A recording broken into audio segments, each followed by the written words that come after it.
Hi, this is Arthur, and this is a summary and explanation of the story from the event Amidst Wings of Gray from the game Girls Frontline 2, Exilium. The story of this event continues from the events in Chapter 8 of the main story campaign. The story opens with a doll named Dandelion talking to someone and forming an agreement. Whoever Dandelion was talking to leaves, and Dandelion asks Helly for access to the beacon network in the central region. Dandelion says to tell the old bunch their peaceful lives are over. We move to a train arriving at a supply station in the Yellow Zone. 3 dolls by the name of Zhang Yu, Zhao Hui, and Diane exit the train.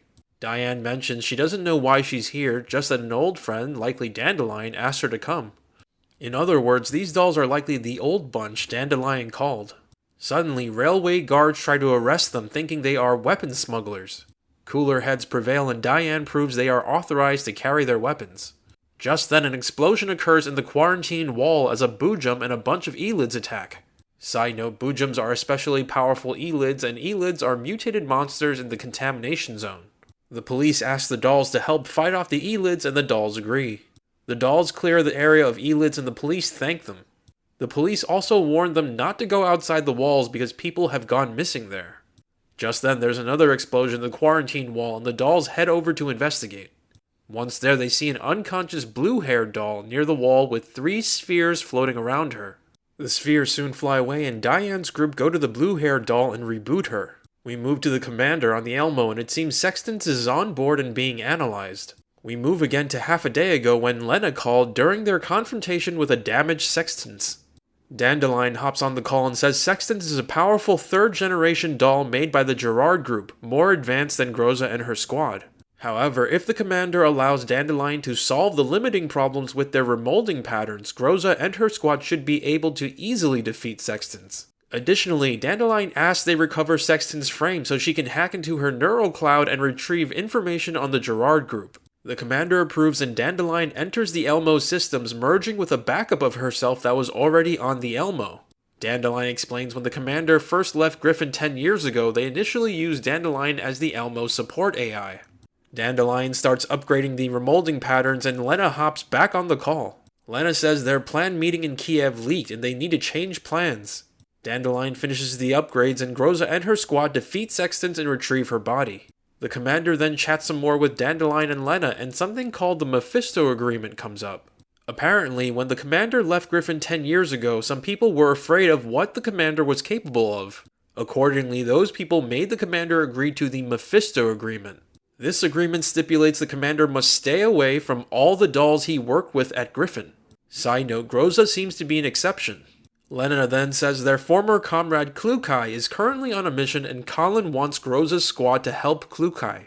As this is a formal request posted by the NOMFA, they think it should circumvent the Mephisto Agreement. Side note, the NOMFA is the URNC government agency Kalino works for and stands for the Non-Military Forces Administration. The commander agrees to the request and Lena adds instead of going to Kiev, the new plan is to deliver Helena to Lviv. Lena tells them they should take the Intercontinental Railway to Lviv as taking the Elmo will attract too much attention. The commander brings up security and Dandelion says randomly encountering former comrades shouldn't violate the Mephisto Agreement. In other words, Dandelion likely intends on the commander meeting up with Diane's group, using them as a security escort. We move back to the present where the commander tells Groza they will go to Lviv with Helena and Kulfin. Groza and the rest of her squad will stay on the Elmo and guard Sextance. We move again to Diane's group and it turns out the blue-haired doll she found was Kulfin. Kulfin was with the commander and Helena but got separated after the Boojum attacked. Kulfin chats with Diane's group and they realize the commander Diane worked with at Griffin is the same commander Kulfin currently works with. Diane says she wants to help Kulfin and Kulfin says they can find Helena using a tracker she put on her earlier. They then follow Helena's signal into a tunnel underground. We move back to the commander's perspective on the Elmo right before they leave for Lviv. A robot controlled by Dandelion comes by and they chat. Dandelion reveals she was contacted by a mutual acquaintance, which is what led to all of them meeting again now. Later, the commander, Helena, Kulfin, and the robot controlled by Dandelion board a drone and fly towards the Intercontinental Railway. As they're flying, Helena starts hearing a voice and uses her spheres to break out of the drone and fly away. They follow after Helena to what looks like a small abandoned town. Helena is fighting a bunch of armed troops and a Boojum. They land their drone and fight off the armed troops as they move towards Helena. Dandelion tells the commander there's a chance she can hack into Helena's spheres if they can get closer, so they do so and gain control of the spheres. Dandelion tries to bring the spheres and Helena back to the commander, but Helena starts screaming about saving children. The screaming attracts the Boojum's attention and it charges towards them. Colfine throws the commander out of the way as the Boojum attacks and the commander loses consciousness.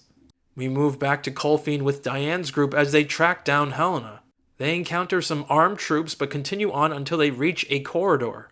There are signs that Paradeus was here and human remains are all over the place. The collapse radiation levels are also rising.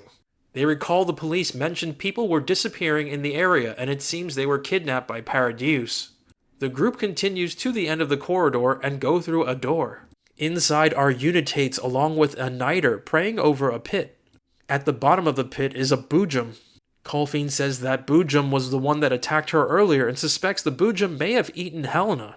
Just then, the Niter makes the Unitates kill themselves and feeds their bodies to the Boojum.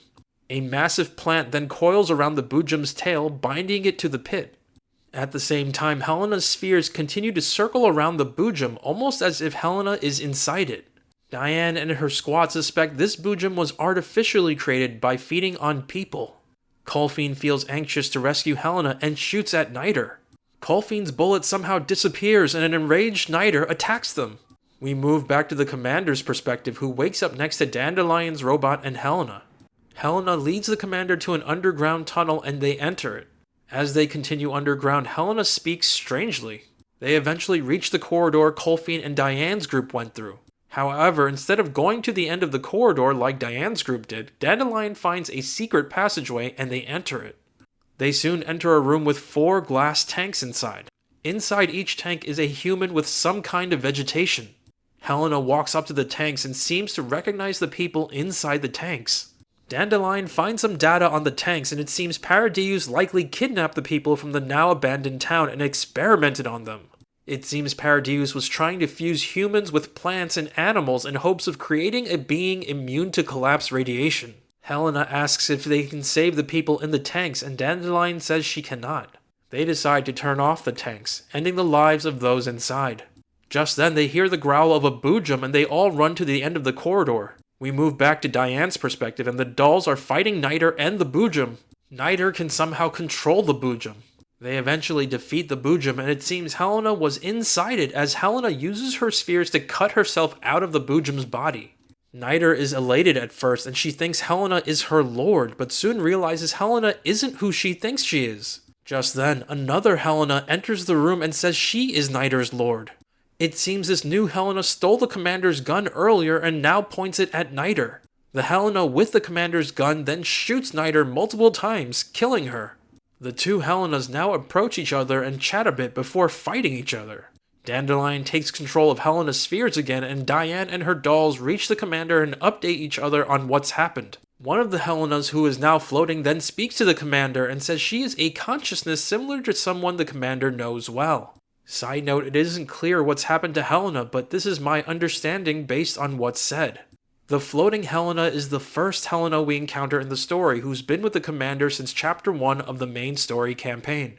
Somehow the purification ritual caused something to possess the first Helena and push out the first Helena's consciousness or soul. The purification ritual also seemed to cause a resonance between the consciousness of the first Helena and this new second Helena.